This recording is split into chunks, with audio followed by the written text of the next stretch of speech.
students, it's Nazia Begum here, your physics lecturer, welcoming you all in today's lecture. So in our previous lecture, we have studied about expansion in solids due to heat, as well as we have also derived coefficient of linear expansion, superficial expansion and volumetric expansion, alpha, beta and gamma. Now today we will study the relation between alpha, beta and gamma. For that, consider a solid cube of side L. Okay, let the cube be heated to raise its temperature by del T degrees centigrade, and consequently its each side increases by del L. So initially the sides of cube was L. After getting heat, there is increase of del L. Okay, so what is the final length now? It is L plus del L. Okay, now let's discuss some physical quantities before heating and after heating. So before heating, length of each side is L.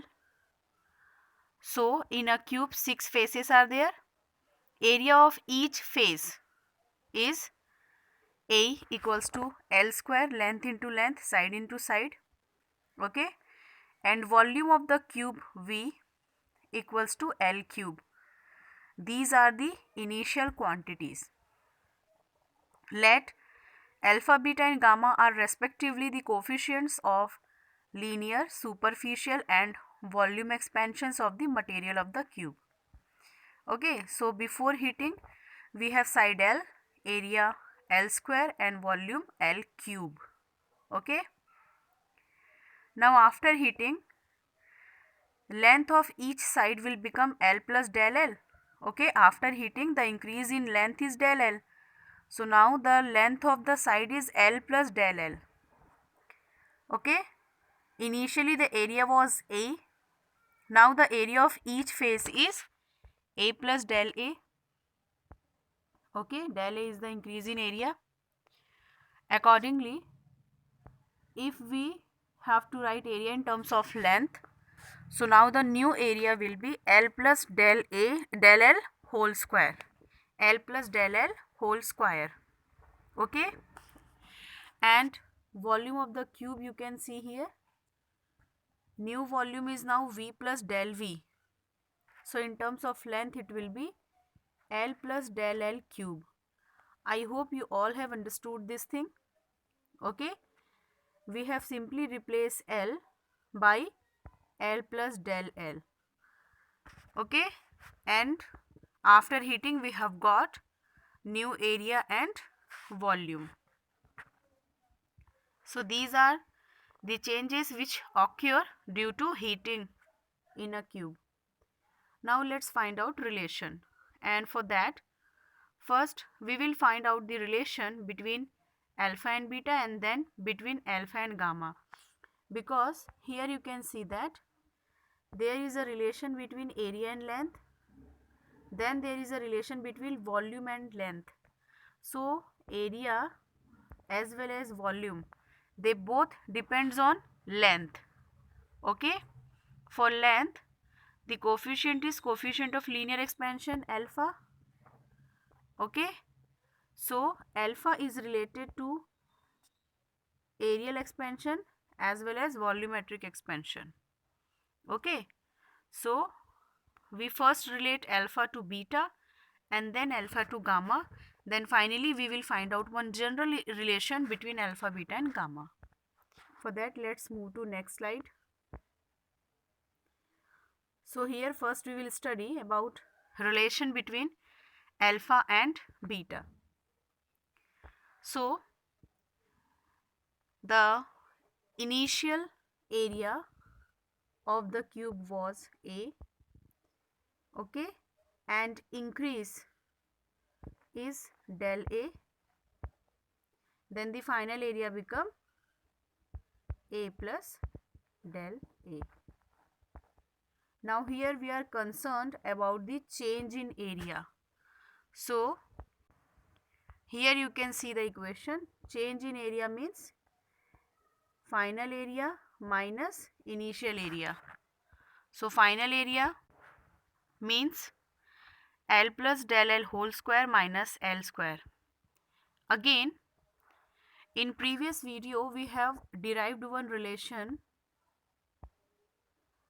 that, okay, this relation we have derived yesterday. For del L, for del A and for del V, we have these three relations. Del L equals to alpha L del T, del A equals to beta A del T, and del V equals to gamma V del T. Okay, this equation we have derived in previous video. So here del A equals to beta A del T, this value of del A we will put here. Okay, and after that we have got this equation beta A del T equals to, then we have opened the bracket L plus del L whole square. Okay, A plus B whole square's formula we have applied here and we have opened the bracket. After opening the bracket, these two terms minus L square and L square get cancelled. Okay, so we have this value here in place of del L. Again we put the value from this equation. Here we have del L equals to AL del T. From here we have put the value of del L here. Okay, so here in place of del L we put AL del T. So in place of del L square we have A square L square del T square. Then A square is very small, so that it can be neglected. So we have neglected this whole term. So after that we have only this term left, 2L alpha L del T. Okay, here L and L will get multiplied, so we have 2A L square del T. Okay, then what is L square? It is the value of A, area. Area equals to side into side, L into L. So in place of L square we put A. So finally we have 2 alpha A del T. Okay, so on the left hand side we have beta A del T. So here we will have beta A del T. Okay, and on the right hand side we have 2 alpha A del T. So A will cancel, del T will cancel out. So we have beta equals to 2 alpha. This is the relation between beta and alpha. Okay, so here you can see that beta equals to 2 alpha or alpha equals to beta upon 2.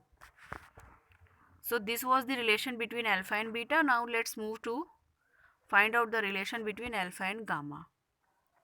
Here also same process we will do. Del V, change in volume, equals to final volume minus initial volume.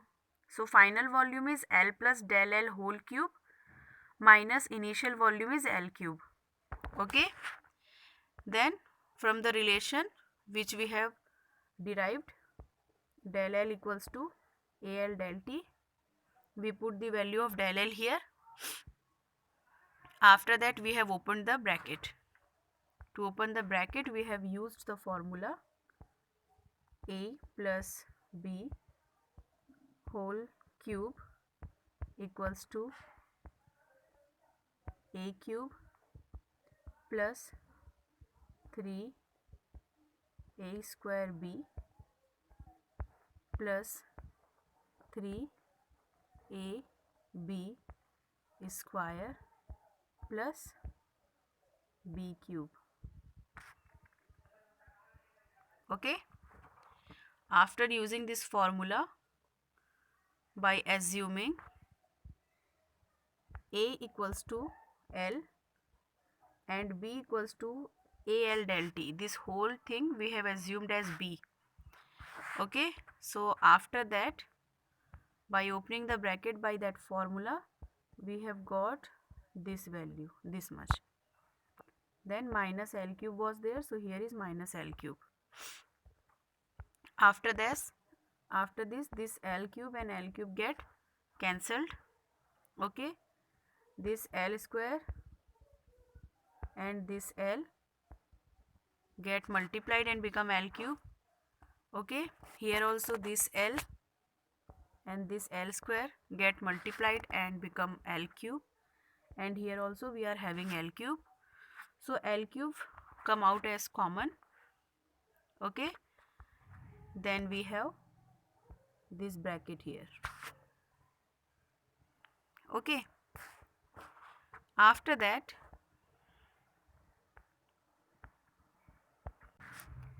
as we know that the value of alpha square and alpha cube are very small. Okay, so we simply have neglected this and this term. So after neglecting these terms, we only have this. Okay, then from previous equation, del V equals to, we know that it is gamma V del T. Okay, del V equals to gamma V del T, and here L cube is there. In place of L cube, we can put V, that is volume. So here you can see that del V equals to L cube 3 alpha del T. In place of del V, we put this value. In place of del V, we put this value here. Okay, so we got this equation. Here V and V get cancelled, del T and del T get cancelled. So we have gamma equals to 3 alpha or alpha equals to gamma upon 3. So this is the relation between gamma and alpha. Okay, so by these two relations, we can see alpha equals to beta upon 2 equals to gamma upon 3, or if we take LCM, then we can write 6 alpha equals to 3 beta equals to 2 gamma, or we can also write, if we divide it, okay, sorry, here 3 is also there, so it will not get divided. So here is the relation between alpha, beta and gamma. Okay, and this relation is very important, so you all practice it by writing. Now let's move to next slide, which is applications of thermal expansion. So in our day-to-day life, there are so many applications of thermal expansions. So let's discuss some here. First, thermal expansions play important role in numerous engineering applications. For example, some gap is left between the girders used for supporting bridges. Okay, when you are passing any bridge, so you feel that some girders are there in the bridge, which is made up of metals, steel, etc. Okay, and B, iron rails of railway tracks. Between them also, suppose we are having a railway track, a long railway track. Okay, so in that track, you can see that tracks are not continuously one piece of iron, but they are in this type of okay, they are arranged in this manner. Okay, in place of simple one piece, small pieces they use, and in between that some gaps are there. Do you know why that gaps are there? That gaps are there because in summer, when the temperature increases and the steel absorb the heat, so that time what happen, if suppose we use a long rail only, so because of thermal expansion, the size of this track will increase. Okay, and they will bend like this, because at the both the sides no place is there. Okay, so when expansion is there, so they will bend like this, and this cause so many accidents. Okay, so in place of a single rail, or in place of not leaving any space. Okay, see, uh, if anyone asks you the question that why that track is not in form of a single rail, so the answer is because it is not possible to make that much long rail, okay, in a single piece. So if we are making small pieces, then also we are not simply joining them like this without leaving any gap. We are not leaving them like joining like them like this, because if we join them like this, so when they will expand due to high temperature in summer, there will be no place for their expansion, and they will simply become like this. Okay, this type of shape they will get, this side or that side, they will simply get this type of shape, which we don't want. Okay, that's why when rails are joined with each other, so some gap is left between them, so that when they their size increases in summer, their length increases. Okay, so because there is gap, so they can increase in these gaps. Okay, and we will avoid the accidents. Okay, thermal expansion joints are included in buildings and concrete highways to compensate for changes in dimensions with variation in the temperature. So when tall buildings and bridges are made, so you can see that between the two piece of iron or any metallic structure, some gap is left there. Okay, so that if because of any heat there is thermal expansion, so the metals will get enough place to expand. Second, the iron rim to be put on the wheel of a wooden cart is always of slightly smaller diameter than that of a wheel. So if you have seen the wooden cart, so you might have seen that in the wheels are made up of wood. Okay, but on the outer part of that wheel, iron one iron ring is there, which is called iron rim. Okay, that iron rims are actually slightly smaller in diameter than that of wheel. Okay, why is it that? So that the iron rim will tightly hold the wheel. Okay, and the wheel can tolerate heavy loads and can run on the road smoothly. Okay, that's why the iron rim is there over the wheel, and to hold it tightly it is slightly smaller in diameter than the wheel. So how we means so how we fit the rims on the wheel? Okay, to fit or to cast the rim over the wheel, we heat the rim. After getting heated up, it expands. Okay, and it slips easily onto the wheel, and when it cools down, it contracts and grips the wheel firmly. Okay, then third thing, the clock pendulums are made up of invar, because it has very small value of coefficient of linear expansion. See, generally metals are having a very good coefficient of linear expansion, the value is very good, so when they get heated they can easily expand. Okay, but we don't want that in case of a pendulum, because if the height of pendulum increases or decreases, there will be effect on time. Okay, whatever time that clock will show na, that time will either decrease or increase. Okay, so time period will get changed because of length of pendulum. So that's why we don't want that the length of the pendulum will change, and that's why pendulums are made up of invar, because the coefficient of linear expansion of invar is very very small.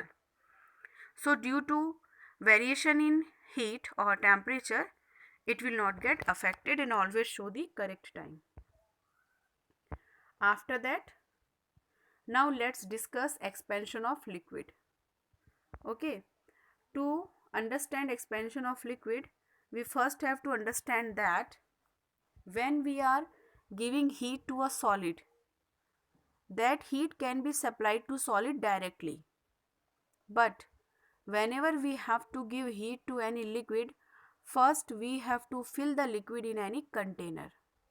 Okay, and when we are giving heat to any liquid, when we want to raise the temperature of any liquid, we fill the liquid in a container or in a beaker or in a tube, and after that we supply the heat to the beaker or the container, and inside the container the heat is supplied to liquid.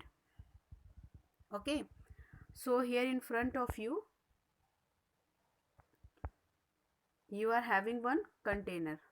Okay, there is one container. Okay, one more thing is there, that whatever thing I am going to explain now is applicable for all the liquid except water, because water is having some different kind of behavior when it is when its temperature is increased or decreased, and that is called anomalous behavior. That means a very different type of behavior. Okay, so whatever I am going to explain is not applicable for water but for all other liquid. So here in front of you, you can see one container is there. In this container, suppose initially the water level is A. Okay, at normal room temperature, till this height the water is filled in the container. Now when we start giving heat to the container, when the heat is supplied to the container, so that time what happened, initially we see that the level of the liquid goes down in container and reaches to point B. Okay, initially this thing happened. Then if we continuously supply the heat, then after some time we can see now the water level started raising up and it reaches to a particular point C. Okay, so I hope you all have understood what happened here. When we started giving heat to the beaker, so the water level first falls down from A to B, then we continue supplied the heat to the container, and after some time the water level goes up, crosses level A and goes to level C. Okay, now why this thing happened? Because initially what happened, at room temperature the level of the water inside the container was A. When the container started absorbing the heat, so first the material of the container get expanded. Okay, the container itself get expanded, and when the container expands, the volume of container increases, and that's why the water level inside the container decreases. I hope you are understanding this. Okay, when we supply heat to any liquid, so first heat is supplied to the container, so the size of container first increases, and because of increase in size of container, the level of liquid will decrease. Okay, but when we continuously supplied the heat, so container, whatever material the container is having, after some time it will get a saturation point. Okay, and what happened here, two things, to whatever heat we are giving to container na, some amount of energy the container is absorbing and some amount of energy it is supplying to the liquid as well. Okay, so initially container is absorbing more energy, but when it expanded sufficiently, then more and more energy is supplied to the liquid. Okay, so after that what happened, the liquid expands. Okay, and it also goes up, the level of the liquid goes up because of expansion. I hope you all have understood that why first the level of liquid falls and after that the level of liquid increases. So it is because the container also get expanded. Okay, so whatever Okay, now one more thing is there. Whatever energy we have given here, that energy is completely not supplied to the liquid. Some amount of energy the container have also used to get expand. Okay, so here whatever expansion we observe in liquid, that is less in comparison with the actual expansion. Okay, because initially the size of the container was small, but after getting heat the size of the container also increases, है ना?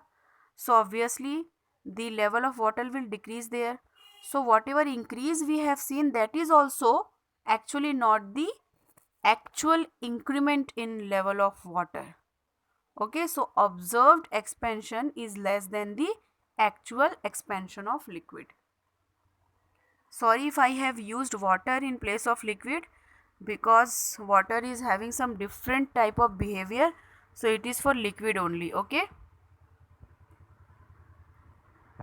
so here the real expansion CB. Okay, here you can see the real expansion is CB, because initially the liquid level goes to B and from B it goes to C. Okay, so actual expansion is from B to C. Okay, this much expansion. So that real expansion CB equals to CA plus AB. Okay, where CA is the apparent expansion.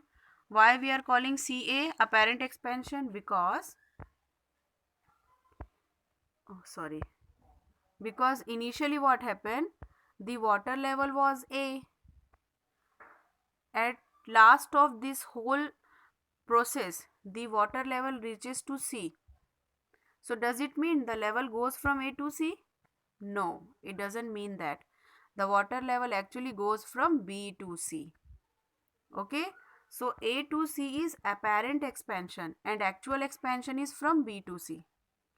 So that real expansion BC is equals to apparent expansion AC and expansion of the vessel AB. Okay, because of expansion of vessel the liquid goes from A to B. So AB can be considered as expansion of the vessel. Okay, so real expansion equals to apparent expansion plus expansion of the vessel. As explained earlier, coefficient of real expansion of the liquid gamma R. Now why we took gamma here? Because when liquid get expanded, so actually the volume of liquid is expanding. Okay, so that's why coefficient of volumetric expansion will work here. So gamma R equals to real increase in its volume upon initial volume into rise in temperature. We have already derived the value of gamma. Okay, so when we are talking about real expansion, so we write real increase here. When we talk about apparent expansion, so we write apparent increase here.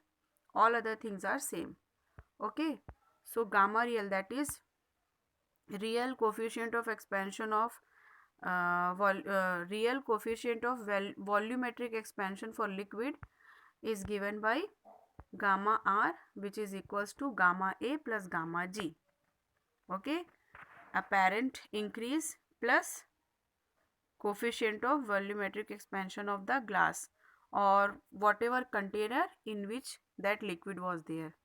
Okay, if the container is of glass, then we write gamma G, or if it is of any other material, so that materials volumetric